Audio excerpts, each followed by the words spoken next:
बिस्मिल्लाहिर्रहमानिर्रहीम। अस्सलामु अलैकुम। नबी करीम सल्लल्लाहु अलैहि वसल्लम ने फरमाया, जिन औरतों में ये निशानियां हों वो बहुत बाबरकत औरतें होती हैं। औरत की बाबरकत होने की अलामात में से ये है कि नंबर 1, इसकी तरफ रिश्ता भेजने और रिश्ता मंजूर होने में आसानी हो। नंबर 2, इसका मेहर आसान हो यानी बहुत पेचीदा ना हो। नंबर 3, इसके यहाँ बच्चों की पैदाइश में आसानी हो। जिन औरतों में ये निशानियाँ पाई जाती हैं वो बहुत ही बाबरकत होती हैं। हज़रत आयशा रज़ी अल्लाह ताला अन्हा ने एक दिन रसूलुल्लाह सल्लल्लाहु अलैहि वसल्लम से पूछा, आप सल्लल्लाहु अलैहि वसल्लम की ज़िंदगी का मुश्किल तरीन दिन कौन सा था? हजूर सल्लल्लाहु अलैहि वसल्लम ने फरमाया, वालिदा ने 7 दिन दूध पिलाया। 8वें दिन दुश्मन इस्लाम अबू लहब की कनीज स्वैबा को ये एजाज़ हासिल हुआ। स्वैबा ने दूध भी पिलाया और देखभाल भी की। ये चंद दिन की देखभाल थी, ये चंद दिन का दूध था, लेकिन हमारे प्यारे नबी रसूलुल्लाह सल्लल्लाहु अलैहि वसल्लम ने इस एहसान को पूरी ज़िंदगी याद रखा। मक्का का दौर था तो स्वैबा को मेरी माँ कहकर पुकारते थे। इनसे हुस्न सलूक भी फरमाते थे, इनकी माली मौनत भी करते थे। मदनी दौर आया तो मदीने से अबू लहब की कनीज स्वैबा के लिए कपड़े और रकम भिजवाते थे। ये है शरीयत। हज़रत हलीमा सादिया रज़ाई माँ थी। ये मुलाकात के लिए आईं, देखा तो उठ खड़े हुए और मेरी माँ पुकारते हुए इनकी तरफ दौड़ पड़े। वो करीब आईं तो अपने सर से वो चादर उतार कर ज़मीन पर बिछा दी, जिसे हम कायनात की कीमती तरीन मता समझते हैं। अपने रज़ाई माँ को इस पर बिठाया, गौर से इसकी बात सुनी और इनकी तमाम हाजतें पूरी फरमा दी। ये भी जहन में रहे, हज़रत हलीमा सादिया ने इस्लाम कबूल नहीं किया था, वो अपने पुराने मज़हब पर कायम रही थी। फ़तह मक्का के वक्त हज़रत हलीमा की बहन खिदमत में हाजिर हुई। माँ के बारे में पूछा, बताया गया वो इंतकाल फरमा चुकी हैं। रसूलुल्लाह सल्लल्लाहु अलैहि वसल्लम की आंखों में आंसू आ गए, रोती जाते थे और हज़रत हलीमा को याद करते जाते थे। रज़ाई खाला को लिबास, सवारी और 100 दरहम अनायत किए। रज़ाई बहन शीमा ग़ज़वा हनान के कैदियों में शरीक थी। पता चला तो इन्हें बुलाया, अपनी चादर बिछा कर बिठाया, अपने यहाँ क़याम की दावत दी। हज़रत शैमा ने अपने कबीले में वापस जाने की ख्वाहिश जाहिर की। रज़ाई बहन को गुलाम लौंडी और बकरियां देकर रुखसत कर दिया। ये बाद अज़ां इस्लाम ले आई। ये है शरीयत। 13 जंगे बदर के कैदियों में पढ़े लिखे कफ़ार भी शामिल थे। इन काफरों को मुसलमानों को पढ़ाने, लिखाने और सिखाने के औज़ रिहा किया गया। हज़रत ज़ैद बिन साबित रज़ी अल्लाह ताला अन्हो को अबरानी सीखने का हुक्म दिया। आप रज़ी अल्लाह ताला अन्हो ने अबरानी सीखी और ये इस ज़बान में यहूदियों से ख़त किताबत करते रहे। काफरों का एक शायर था, सबील बिन उमरू। ये रसूलुल्लाह सल्लल्लाहु अलैहि वसल्लम के खिलाफ इश्ताल अंगेज तकरीरें भी करता था और तौहीन आमेज शेर भी कहता था। ये जंगे बदर में गिरफ्तार हुआ। सुहेल बिन उमरू को बारगाह रिसालत में पेश किया गया। हज़रत उमर रज़ियल्लाहु ताला अन्हो ने तजवीज़ दी, मैं इसके 2 निचले दांत निकाल देता हूँ, ये इसके बाद शेर नहीं पढ़ सकेगा। तड़प कर फरमाया, मैं अगर इसके अज़ाब बिगाड़ूंगा तो अल्लाह मेरे अज़ाब बिगाड़ देगा। सुहेल बिन उमरू ने नरमी का दरिया बहते देखा तो अर्ज़ किया, मुझे फ़दिया के बगैर रिहा कर दिया जाए। इससे पूछा गया, क्यों? सुहेल बिन उमरू ने जवाब दिया, मेरी 5 बेटियां हैं, मेरे अलावा इनका कोई सहारा नहीं। रसूलुल्लाह सल्लल्लाहु अलैहि वसल्लम ने सुहेल बिन उमरू को इसी वक्त रिहा कर दिया। सुहेल बिन उमरू शायर भी था और गुस्ताख रसूल सल्लल्लाहु अलैहि वसल्लम भी, लेकिन रहमतुल्लाह अलमीन सल्लल्लाहु अलैहि वसल्लम की गैरत ने गवारा न किया कि 5 बच्चियों के कफील को कैद में रखें या फिर इसके 2 दांत तोड़ दें। ये है शरीयत। ग़ज़वा खंदक का वाक़या मुलाहज़ा कीजिए। उमर बिन अब्दूद मुशरिक भी था, जालिम भी और कुफ़ार की तरफ से मदीना पर हमला आवर भी। जंग के दौरान उमर बिन अब्दूद गया, इसकी लाश तड़प कर खंदक में गिर गई। कुफार इसकी लाश निकालना चाहते थे, लेकिन इन्हें खतरा था मुसलमान इन पर तीर बरसा देंगे। कुफार ने अपना सफ़ीर भिजवाया। सफ़ीर ने लाश निकालने के एवज 10,000 दिनार देने की पेशकश की। रहमतुल्लाह अलमीन सल्लल्लाहु अलैहि वसल्लम ने फरमाया, मैं मुर्दा फरोश नहीं हूँ, हम लाशों का सौदा नहीं करते, ये हमारे लिए जायज़ नहीं। कुफार को उमर बिन अब्दूद की लाश उठाने की इजाज़त दे दी। खैबर का किला फतह हुआ तो यहूदियों की इबादत गाहों में तुरात के नुस्खे पड़े थे। तुरात के सारे नुस्खे इकट्ठे करवाए और नहायत अदब के साथ ये नुस्खे यहूदियों को पहुंचा दिए और खैबर से वापसी पर फजर की नमाज के लिए जगाने की जिम्मेदारी हज़रत बिलाल रज़ियल्लाहु ताला अन्हो को सौंपी गई। हज़रत बिलाल रज़ियल्लाहु ताला अन्हो की आंख लग गई। सूरज निकल आया तो काफिले की आंख खुली। रसूलुल्लाह सल्लल्लाहु अलैहि वसल्लम ने हज़रत बिलाल रज़ियल्लाहु ताला अन्हो से फरमाया, बिलाल आपने ये क्या किया? हज़रत बिलाल रज़ियल्लाहु ताला अन्हो ने अर्ज़ किया, या रसूलुल्लाह सल्लल्लाहु अलैहि वसल्लम, जिस ज़ात ने आप सल्लल्लाहु अलैहि वसल्लम को सुलाया, इसने मुझे भी सुला दिया। तो बस्सम फरमाया और हुक्म दिया, तुम अजान दो।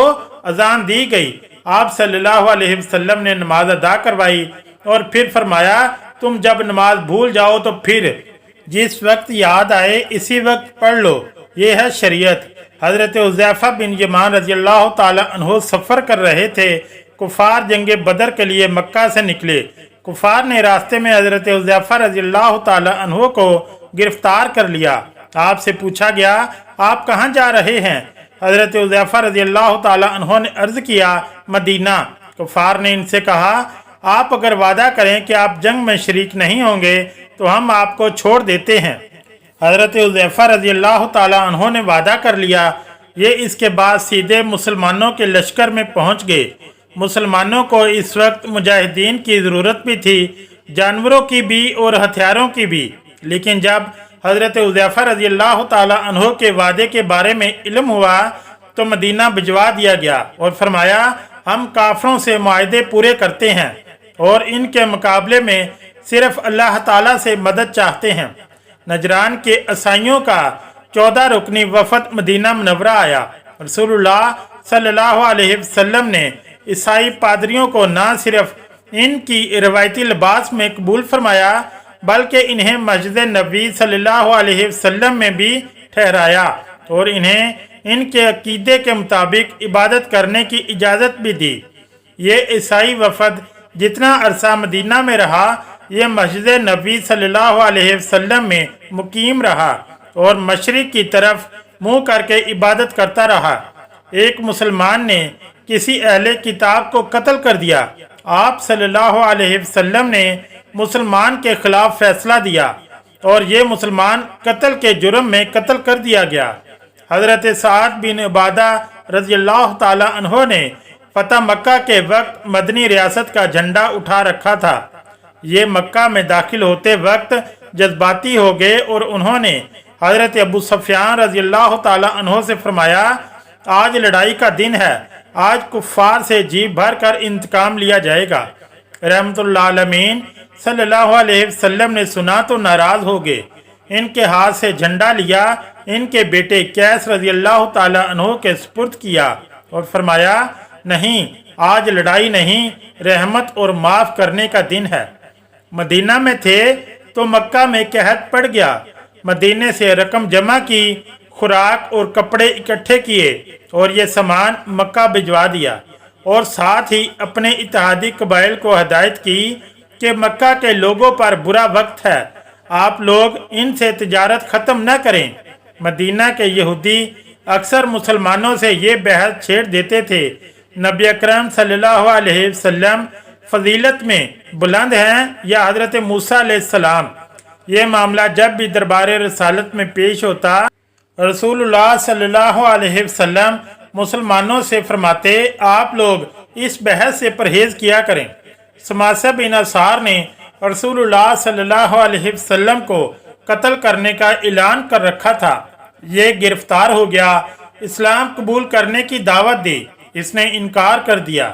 3 دن قید میں رہا، اسے 3 دن دعوت دی جاتی رہی، یہ مذہب بدلنے پر تیار نہ ہوا تو اسے چھوڑ دیا گیا۔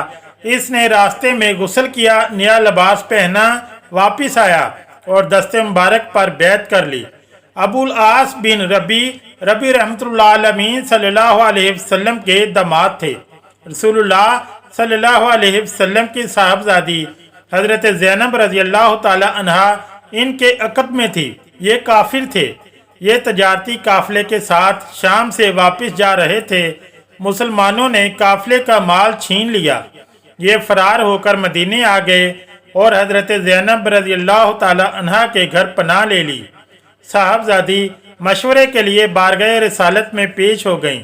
رسول اللہ صلی اللہ علیہ وسلم نے فرمایا، ابو العاص کی رہائش کا اچھا بندوبست کرو، مگر وہ تمہارے قریب نہ آئے کیونکہ تم اس کے لیے حلال نہیں ہو۔ حضرت زینب رضی اللہ تعالی عنہا نے عرض کیا، ابو العاص اپنا مال واپس لینے آیا ہے۔ مال چھیننے والوں کو بلایا اور فرمایا گیا، یہ مال غنیمت ہے اور تم اس کے حقدار ہو، لیکن اگر تم مہربانی کر کے ابو العاص کا مال واپس کر دو تو اللہ تعالیٰ تمہیں اجر دے گا۔ صحابہ رضی اللہ تعالیٰ عنہ نے مال فوراً واپس کر دیا۔ حضرت زینب رضی اللہ تعالیٰ عنہ قبول اسلام کی وجہ سے مشرک خاوند کے لیے حلال نہیں تھی، لیکن رسول اللہ صلی اللہ علیہ وسلم نے داماد کو صاحبزادی کے گھر سے نہیں نکالا، یہ ہے شریعت۔ حضرت عائشہ رضی اللہ تعالی عنہا ایک دن رسول اللہ صلی اللہ علیہ وسلم سے پوچھتی ہے، زندگی کا مشکل ترین دن کون سا تھا؟ فرمایا، وہ دن جب میں طائف گیا اور عبدیہ لیل میں شہر کے بچے جمع کر کے مجھ پر پتھر برسائے، میں اس دن کی سختی نہیں بھول سکتا۔ عبدیہ لیل طائف کا سردار تھا، اس نے رسول اللہ صلی اللہ علیہ وسلم پر اتنا ظلم کیا تھا کہ اللہ تعالیٰ کی رحمت بھی جلال میں آ گئی۔ حضرت جبرائیل امین علیہ السلام تشریف لائے اور عرض کیا، اگر اجازت دیں تو ہم اس پورے شہر کو 2 پہاڑوں کے درمیان پیس دیں۔ یہ سیرت کا اس نوعیت کا واحد واقعہ تھا کہ جبرائیل امین علیہ السلام نے گستاخ رسول پر کسی بستی کو تباہ کرنے کی پیشکش کی ہو، اور عبدیہ لیل اور اس ظلم کی وجہ تھا۔ عبدیہ لیل ایک بار طائف کے لوگوں کا وفد لے کر مدینہ منورہ آیا۔ رسول اللہ صلی اللہ علیہ وسلم نے مسجد نبوی صلی اللہ علیہ وسلم میں اس کا خیمہ لگایا، اور عبدیہ لیل جتنے دن مدینہ میں رہا، رسول اللہ صلی اللہ علیہ وسلم ہر روز نماز عشاء کے بعد اس کے پاس جاتے، اس کا حال احوال پوچھتے، اس کے ساتھ گفتگو کرتے اور اس کی دل جوئی کرتے۔ عبداللہ بن ابی منافق اعظم تھا، یہ فوت ہوا تو اس کی تدفین کے لیے اپنا کرتا مبارک بھی دیا، اس کی نماز جنازہ بھی پڑھائی، اور یہ بھی فرمایا، میری 70 دعاؤں سے اگر اس کی مغفرت ہو سکتی تو میں 70 مرتبہ سے زیادہ اس کے لیے دعا کرتا۔ یہ ہے شریعت۔ مدینہ کی حدود میں آپ کی حیات میں 9 مسجدیں تعمیر ہوئیں۔ آپ صلی اللہ علیہ وسلم نے فرمایا، تم اگر کہیں مسجد دیکھو یا اذان کی آواز سنو تو وہاں کسی شخص کو قتل نہ کرو، یہ ہے شریعت۔ ایک صحابی رضی اللہ تعالی عنہ نے عرض کیا، یا رسول اللہ صلی اللہ علیہ وسلم، مجھے کوئی نصیحت فرمائیں۔ جواب دیا، غصہ نہ کرو۔ وہ بار بار پوچھتا رہا، آپ صلی اللہ علیہ وسلم ہر بار جواب دیتے، غصہ نہ کرو، یہ ہے شریعت۔ اور اللہ تعالیٰ نے ایک جگہ رسول اللہ صلی اللہ علیہ وسلم کے بارے میں فرمایا، پیغمبر صلی اللہ علیہ وسلم اللہ کی بڑی رحمت ہیں، آپ لوگوں کے لیے بڑے نرم مزاج واقع ہوئے ہیں۔ آپ تند خو اور سنگ دل ہوتے تو یہ سب آپ کے گرد و پیش سے چھوٹ جاتے، اور یہ ہے شریعت۔ لیکن ہم لوگ نہ جانے کون سی شریعت تلاش کر رہے ہیں، ہم کس شریعت کا مطالبہ کر رہے ہیں۔ اگر ویڈیو اچھی لگی تو چینل کو لائک اور سبسکرائب ضرور کریں۔ شکریہ، اللہ حافظ۔